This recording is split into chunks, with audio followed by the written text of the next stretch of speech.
I'm here at VIMS with Miss Marcellus. She's showing me the vessels they use to map and take core samples.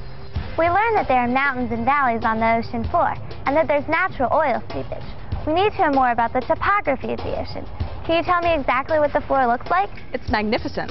Under the ocean, you can find the tallest mountains, the deepest valleys, and the flattest plains on Earth. Sounds fascinating, but I don't see any mountains or valleys when I swim. That's because where you swim is actually the continental shelf. This area is located along the edge of the continent and can extend 10 to 200 kilometers offshore. So are mountains the next area? No, next comes the continental slope. It starts at the edge of the shelf and dips steeply until you reach the abyssal plain, which is one of the flattest areas on Earth. And the next area is where the tallest mountains are, right? Right. In the middle of the ocean, there are mountain ridges called mid-ocean ridges. This is where the seafloor is spreading apart, making new seafloor and building mountains. I learned about the seafloor spreading apart in the case of the shaky quake when we learned about plate tectonics. Very good.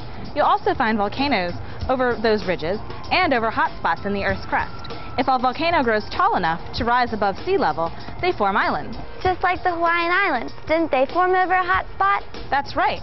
And if a volcano doesn't break the surface of the water, then it's called a seamount. There are also deep ocean trenches. I always thought of the ocean as sandy. Under the ocean is a whole world just waiting to be discovered, and that's where the core samples come in. Why do you take core samples of the ocean floor? Seismic reflection images show buried ancient river channels located near here during the last ice age. Coring helps us to verify that they exist. It seems like we have another mystery, and we need your help. Sure thing. What can I do? Right now, we're trying to find out where the oil globs on our beach came from.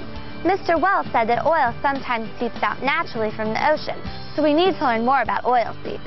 Oil and gas can seep directly onto the surface of the Earth, or into the ocean. Are seeps very common? Yes, they're quite common. Did you know in California, every oil and gas field discovered between 1860 and the early 1900s was actually found by people seeing it seep up from the Earth?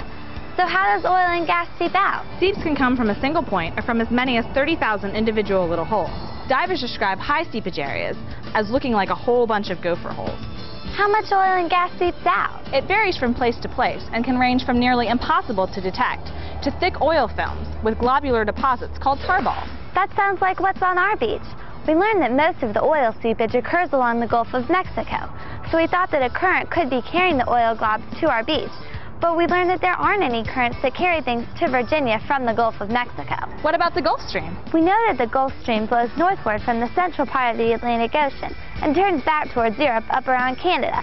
So I don't think that's the answer. You might want to learn more about the Gulf Stream. You're right. Maybe it is the Gulf Stream. Thanks, Ms. Marcellus. You're welcome. It's my pleasure to help out the Treehouse Detectives. Let me show you something else.